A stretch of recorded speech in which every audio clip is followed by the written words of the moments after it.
One thing I constantly encounter when speaking with anti-vaxxers is how scared and skeptical they are of the ingredients in vaccines. So in this video, I'm not going to talk about the fraudulent doctor who popularized the false and scientifically incorrect notion that vaccines cause autism. I'm not going to talk about whether vaccines should be mandatory or not. I'm simply going to go over a few of the ingredients that anti-vaxxers always bring up. So, if you are concerned at best or scared at worst when it comes to vaccine ingredients, please watch and listen. But before we get into it, I must confess that I used to be an anti-vaxxer myself. I thought vaccines were dangerous and unnecessary. I thought vaccines were made just so doctors could get rich. I thought herbal supplements and eating healthy, along with good hygienic practices like washing your hands, was all that was needed. But then I looked into it. I began looking at the evidence. And that's when I realized I was wrong. I realized vaccines were not only safe, but desperately needed. So with that said, here we go. Aluminum. Aluminum is in vaccines. But so what? Aluminum is in cheese, baking powder, fruits and vegetables, and a host of other stuff most, if not all of us consume on a daily basis. But get this, the aluminum in vaccines is usually in smaller amounts than the food groups I just mentioned. Also, aluminum isn't in all vaccines, just some of them. It helps the body stimulate a strong immune response. And besides, even if aluminum wasn't all that safe, it's a one and done thing. What I mean by that is after you take the vaccine, you're finished with it. It's not like you're injecting enormous amounts of aluminum into your system every day. Think about it this way, even if it was as dangerous as anti-vaxxers think, the benefits outweigh the risks. So no matter how you slice it or dice it, it's not a big deal at all. And just for contrast, vaccines contain 0.125 milligrams to 1.5 milligrams of aluminum, whereas cheese has up to 14 milligrams of aluminum. So if you eat cheese, you're ingesting far more aluminum than a simple vaccine shot. Formaldehyde. If you're afraid of the formaldehyde in vaccines, don't be. Formaldehyde is in fruit and leafy greens. The highest amount of formaldehyde in a vaccine is about 0.02 milligrams per dose, whereas a single banana contains about 16.3 milligrams. Plus, your body naturally produces formaldehyde anyway. And just like with the aluminum, just think about it this way. You take the vaccine and then it's over. Even if it was as dangerous as fearmongers would have you believe, the benefits far outweigh the risks. But thankfully, it's perfectly safe. Antibiotics.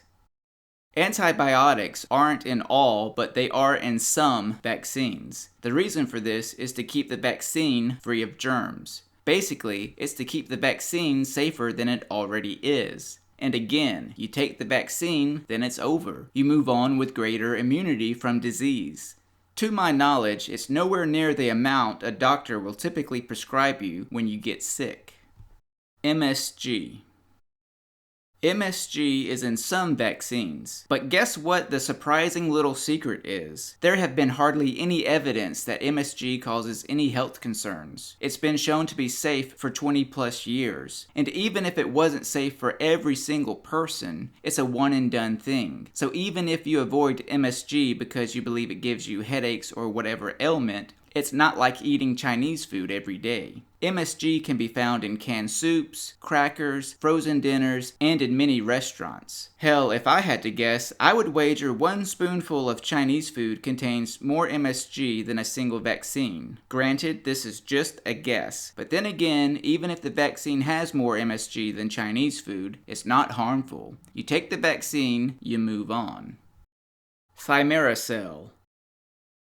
Thimerosal is simply an adjective. When you go to the grocery store, nearly every food item you see that's in a box, jar, or container has at least one form or another of adjectives. Adjectives preserve flavor in food. It's nothing to be scared of. Thimerosal is found in some, though not all, vaccines because it kills germs and fungi. It prevents said germs and fungi from growing in vaccines, therefore making the vaccine safe. It's extremely ironic how people are scared of this ingredient when in reality it helps kill germs just like soap and water. However, even if you're still skeptical of thimerosal, you'll be pleased to know that the use of it in vaccines has declined overall, and most, if not all, children's vaccines no longer contain it. However, it's still used in flu vaccines, but again, it's perfectly safe. And besides, it leaves your system after just a few days anyway.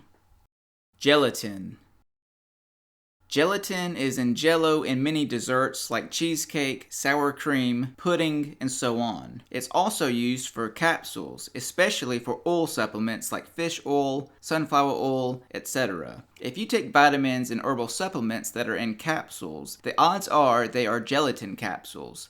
Now, to be fair, some people are allergic to gelatin. I happen to be one of them. I developed this allergy as a teenager, so when I was vaccinated as a child, it was safe for me since I wasn't yet allergic to it. However, if I had to get a vaccination now that contains gelatin, I would inform the doctor. If I had to guess, the doctor would have me take Benadryl or some antihistamine along with an anti-inflammatory like prednisone. This would help combat the allergic reaction while still gaining the benefits from the vaccine. And as I've stressed enough already, it's a one and done thing. I take the vaccine, combat the allergic side effects until they subside, and then I move on. The only difference is my doctor would have to take extra precautions or perhaps avoid vaccinating me with any gelatin-containing vaccinations altogether, which would be unfortunate for me. But what about aborted fetal cells in vaccines? Okay, so here's the deal. Way back in the 1960s, there were 2 abortions performed. The doctors carefully gathered the cells from the 2 fetuses so they could grow viruses like measles and chickenpox, to name a few. The reason for this is because viruses grow better in human cells than they do in animal cells. Depending on the vaccine, if they don't have a form of the virus, the body cannot make antibodies for it. If the body can't make antibodies for it, then the body cannot become immune to it. And that's it. They haven't aborted any more fetuses for vaccines since then. It might be possible for one of the 5 vaccines that come from this process to have a little bit of human DNA in them, but we're talking a very tiny residual amount, if any. It's funny, people don't say anything about getting someone else's kidneys, a heart transplant, or a liver transplant, but God forbid a few human cells in a tiny injection. Now I know there are other scary sounding ingredients in vaccines, but they all play a part and I don't have time to go over all of them in one video. Maybe I'll make a part 2. And I know I could share evidence that shows why vaccines are helpful and how the rates of many diseases decline with the rise of vaccines. But this will have to do for now. Vaccinate your loved ones and take care.